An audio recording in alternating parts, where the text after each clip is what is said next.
guys, and guys, so welcome back again sa ating video ngayon is pag-usapan natin yung feature ni Google Classroom.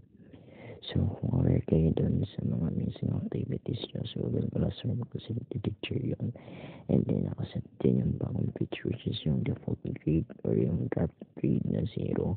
So paano nga magawin yun? So open nyo yung inyong Google Classroom for Teachers sa web version or sa desktop. So yun, pwede nyo siya i-access through any browsers. So just make sure to go to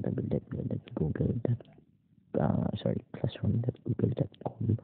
Then yun sa link doon sa inyong teacher's account or sa free version ng Google Classroom. So sa inyong any Google account, so pwede lang gawin.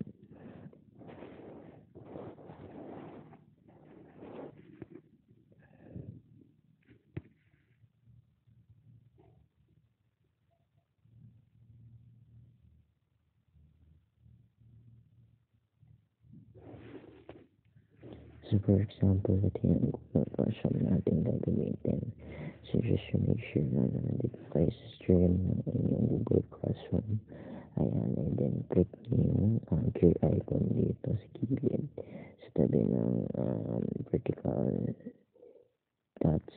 Ayan, click nyo yung gear icon doon.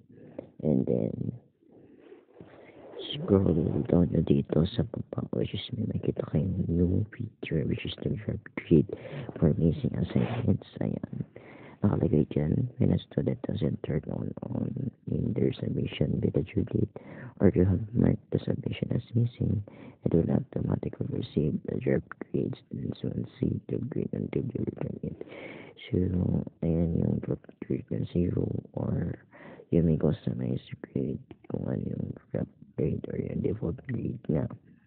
So yan, sa natin yung activity na yun na yung 0 ang default or draft grade is makita ng students yun.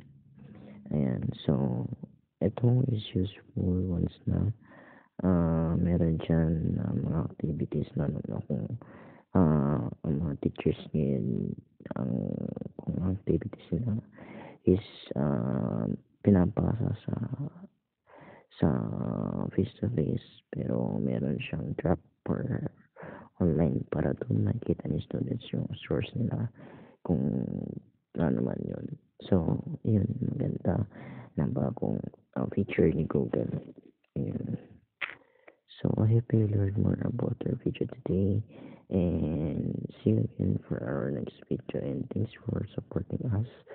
Yun lang guys, and happy 2025 sa inyo. So more videos to come, and see you again guys sa ating mga videos.